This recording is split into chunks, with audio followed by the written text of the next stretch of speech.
Good morning, नमस्कार और जोहार। आप सभी का स्वागत है द न्यूज पोस्ट में और मैं हूं आपके साथ सुहाना। खबरों में आगे बढ़ेंगे। आज के झारखंड की तमाम 24 बड़ी खबरें और महत्वपूर्ण खबरों से रूबरू कराएंगे, लेकिन इससे पहले अगर आपने नहीं किया है द न्यूज पोस्ट को सब्सक्राइब, तो सबसे पहले आप हमारे चैनल को सब्सक्राइब करें, बेल आइकन पर क्लिक करना ना भूलें, क्योंकि इससे आपको राज्य भर की तमाम अपडेट मिलती रहेगी। तो चलिए शुरू करते हैं आज की महत्वपूर्ण खबरों से। झारखंड के लगभग सभी जिलों में तापमान में गिरावट आई है। राजधानी रांची में 2 डिग्री तापमान गिरा है। मौसम विभाग ने कहा कि अगले 5 दिनों तक न्यूनतम तापमान में बदलाव की संभावना नहीं है।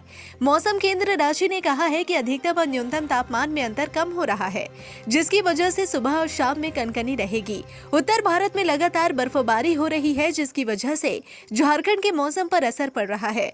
मौसम केंद्र के प्रमुख अभिषेक आनंद ने बताया कि पिछले 24 घंटे में रांची के न्यूनतम तापमान में 2 डिग्री की गिरावट आई है।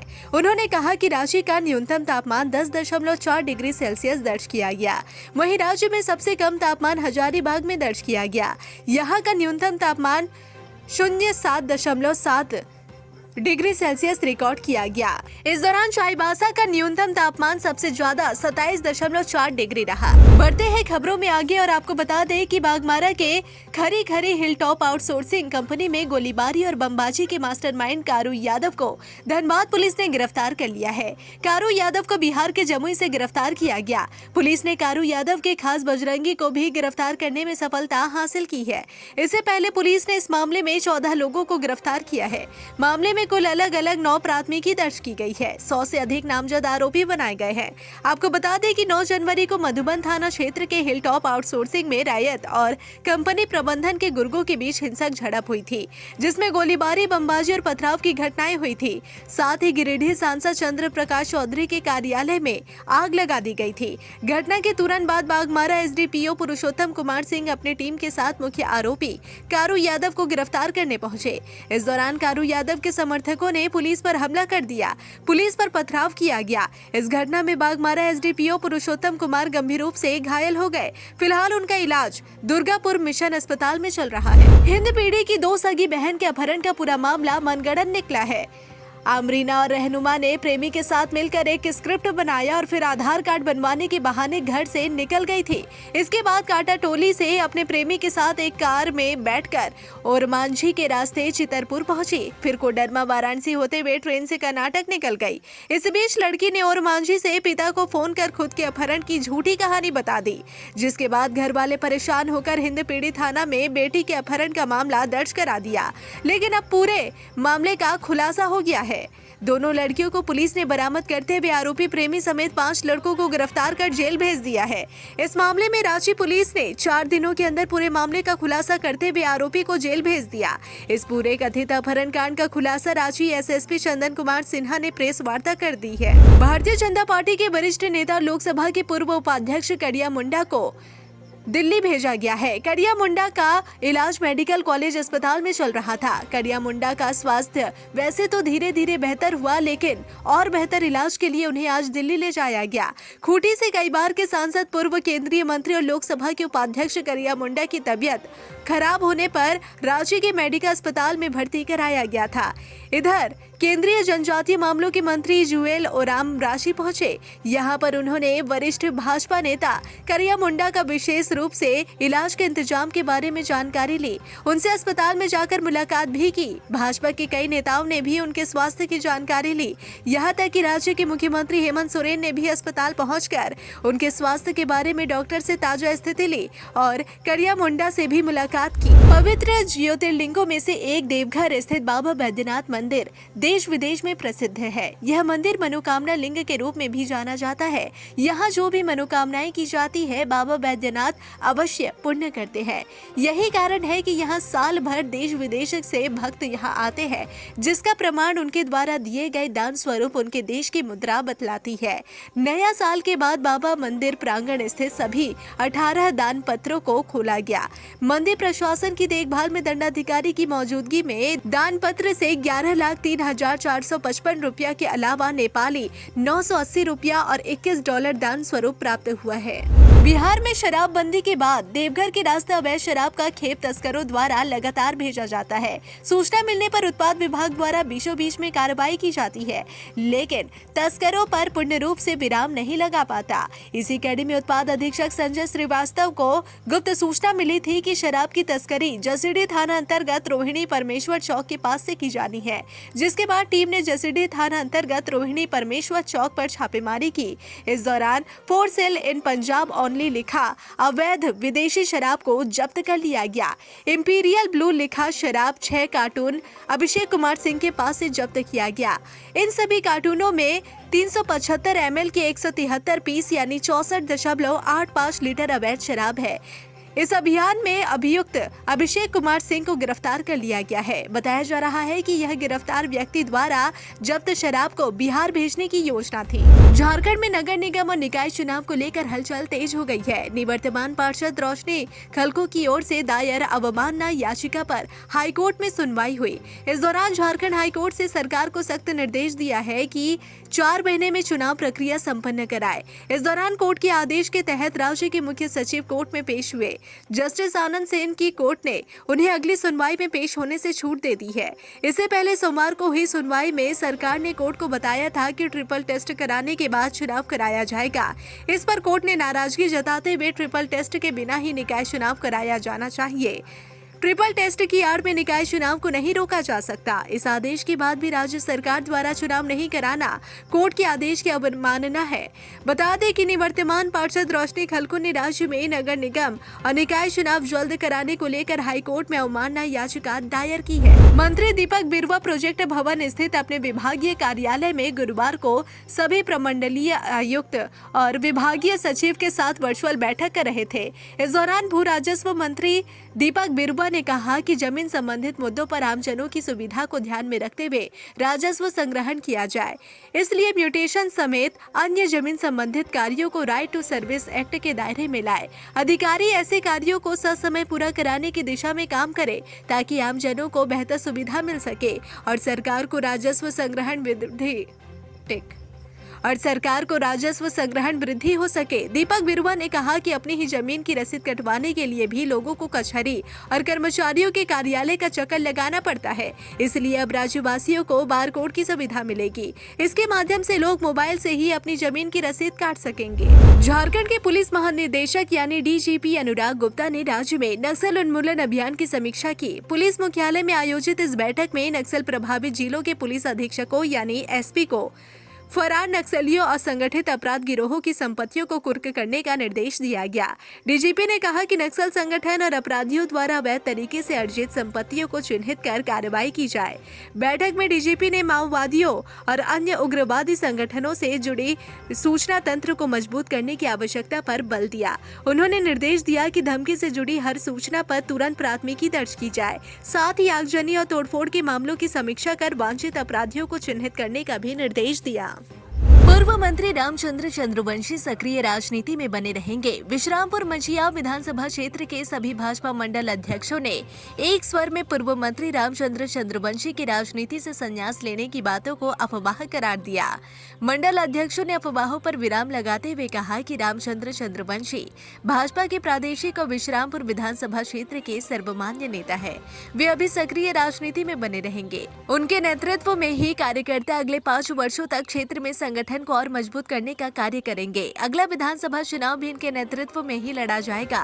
भाजपा के सभी मंडल अध्यक्ष बुधवार को विश्रामपुर के नावाडीह कला स्थित RCIT के सभागार में बैठक के बाद प्रेस वार्ता कर उक्त जानकारी दिए। आपको बता दें कि क्षेत्र में यह अफवाह फैल रहा था कि पूर्व मंत्री सह विश्रामपुर विधानसभा क्षेत्र से 4 बार के विधायक रहे रामचंद्र चंद्रवंशी चुनावी राजनीति से संन्यास ले रहे हैं। लातेहार जिले के मनिका प्रखंड के राकी कला पंचायत स्थित लंका गांव निवासी राजेंद्र सिंह उम्र 29 वर्ष की मौत केरल के तमिलनाडु में ट्रेन से कटकर हो गई। वह काम करके घर लौट रहा था। ईरोड स्टेशन पर वह पानी के लिए ट्रेन से उतरा था। इसी दौरान ट्रेन स्टेशन से खुल गई। राजेश सिंह ट्रेन पकड़ने के लिए दौड़ा और फिसल कर नीचे गिर गया। इससे ट्रेन से कटकर उसकी मौत हो गई। मृतक के पिता राम सिंह ने बताया कि रेल प्रशासन ने फोन पर सूचना दी कि राजेंद्र सिंह की मौत हो गई है। मृतक के पिता राम सिंह सरकार एवं जिला प्रशासन से अपने पुत्र का शव मंगवाने की अपील कर रहे हैं। कोडरमा डीसी मेघा भारद्वाज के निर्देश पर झुमरी, तिलैया और कोडरमा स्थित 13 अल्ट्रासाउंड सेंटरों की जांच की गई। इस दौरान गड़बड़ी पाए जाने पर एक अल्ट्रासाउंड सेंटर को सील कर दिया गया। एसडीओ रिया सिंह ने बताया कि झुमरी, तिलैया स्थित राजगढ़िया एडवांस अल्ट्रासाउंड में भ्रूण जांच के प्रमाण मिले थे। इसके बाद इसे सील कर आगे की कार्रवाई की तैयारी की जा रही है। जांच कमेटी की रिपोर्ट आने के बाद आगे की कार्रवाई की जाएगी। इसके अलावा कई केंद्रों में नियमों का सही से पालन नहीं कराया जा रहा था। वैसे सेंटरों को नोटिस भेजा गया है। एसडीओ ने अल्ट्रासाउंड केंद्र संचालकों को सरकारी नियमों के अनुसार ही काम करने का आदेश दिया। एसडीओ ने बताया कि जांच रिपोर्ट डीसी को शीघ्र सौंपी जाएगी।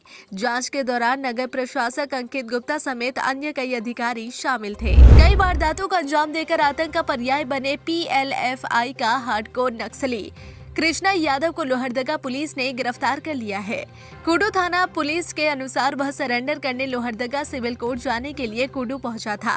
जानकारी के अनुसार आगजनी, गोलीबारी, लूटकांड, लेवी वसूली की कई वारदातों का अंजाम देने के बाद कृष्णा पुलिस के हिट लिस्ट में था। इसके परिजनों को चिंता सता रही थी कि पुलिस कहीं इनका एनकाउंटर न कर दे।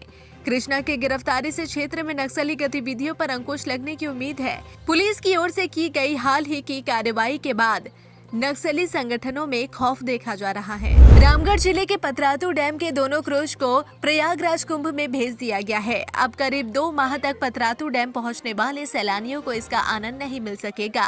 प्रयागराज कुंभ में भेजे जाने के लिए पतरातू डैम में संचालित दोनों क्रूजों को विशाल हाइड्रा की मदद से ट्रेलर पर लोड किया गया। पतरातू डैम में पर्यटन विभाग की ओर से लेक रिजॉर्ट बनने के बाद पर्यटक और सैलानियों की सुविधा के लिए इस डैम में दर्जनों बोट लाए गए। इसमें मुख्य रूप से आधुनिक बोट, 10 कायक, 3 बड़ा पैडल बोट, 7 पैडल बोट सहित कई अन्य तरह के बोट लाए गए। इसके बाद डैम में इस क्रूज को उतारा गया था। करीब 1 साल पहले 60 सीटर का एक वातानुकूलित क्रूज और बिना एसी का 100 सीटर वाला क्रूज लाया गया था।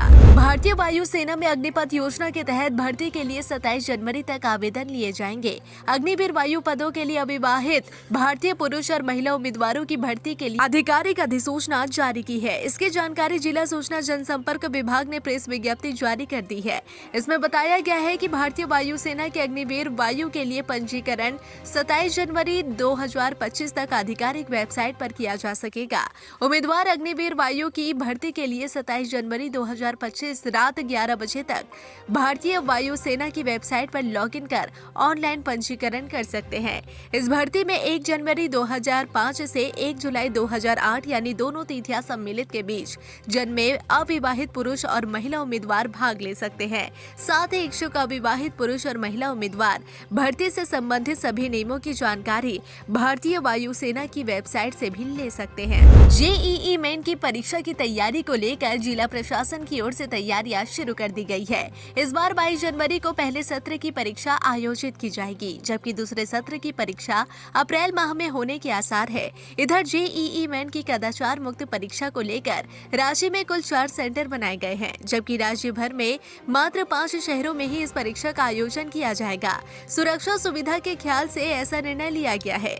झारखंड के 5 शहरों में जहां परीक्षा होगी, उनमें रांची के अलावा हजारीबाग, बोकारो, जमशेदपुर और धनबाद शामिल है। अकेले रांची के 4 केंद्रों पर करीब 8,000 परीक्षार्थी परीक्षा लिखेंगे, जबकि पूरे झारखंड से 15,000 से अधिक परीक्षार्थियों के शामिल होने का अनुमान है।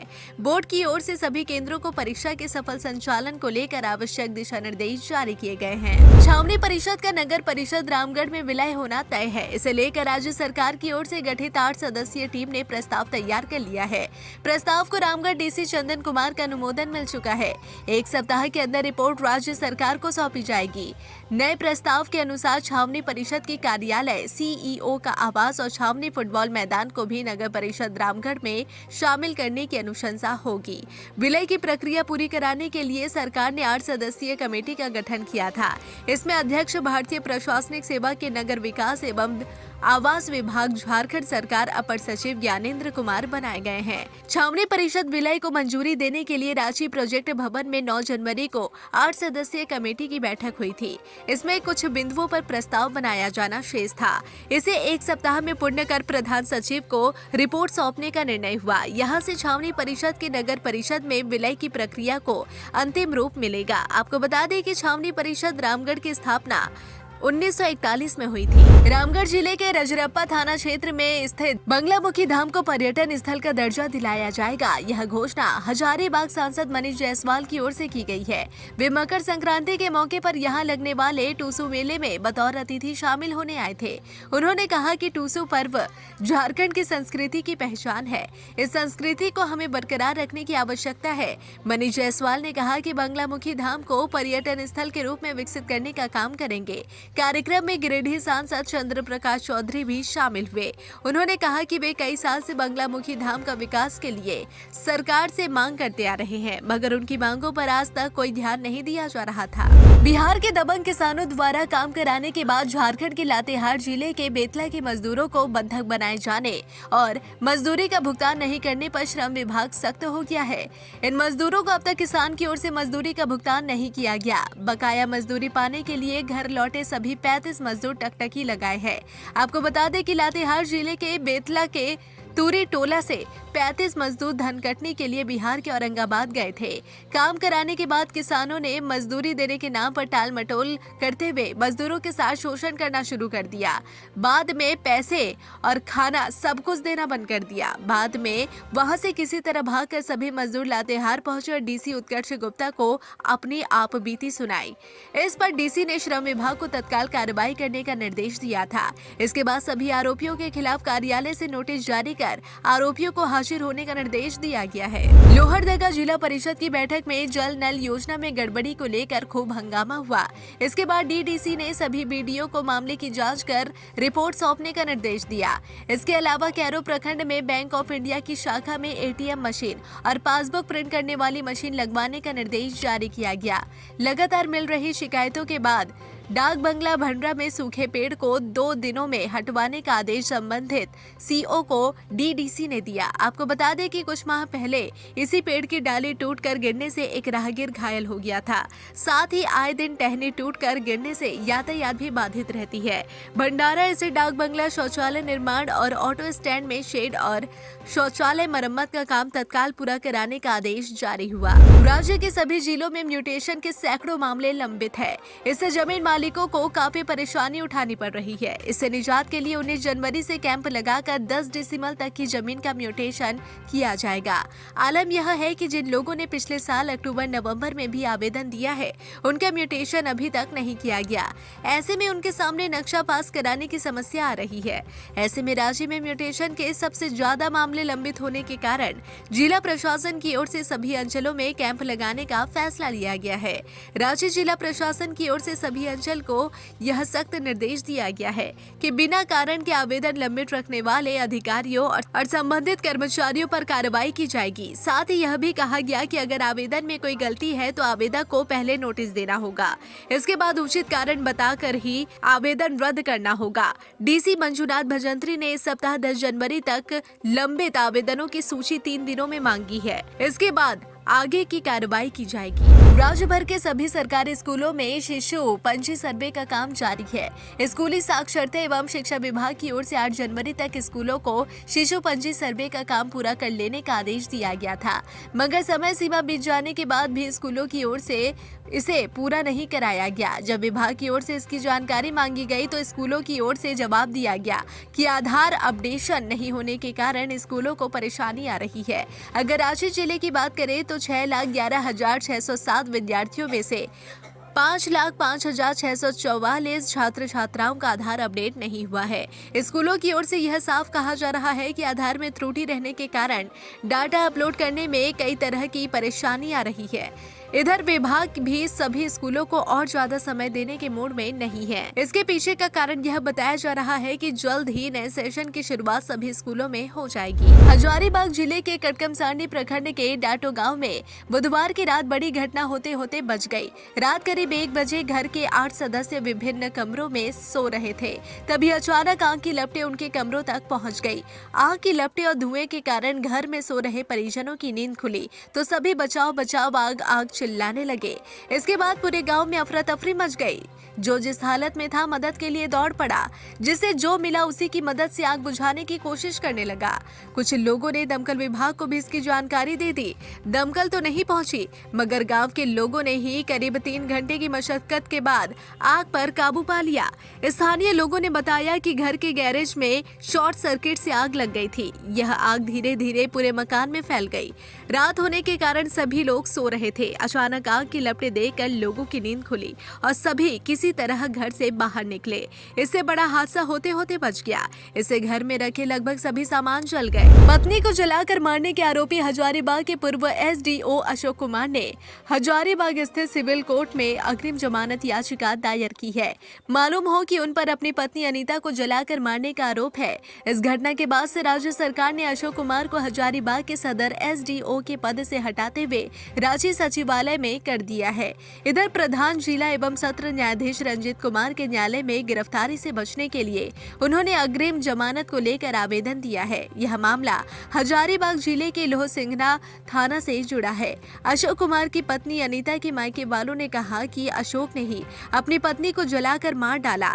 इसके पीछे अवैध संबंध का भी आरोप लगाया गया है।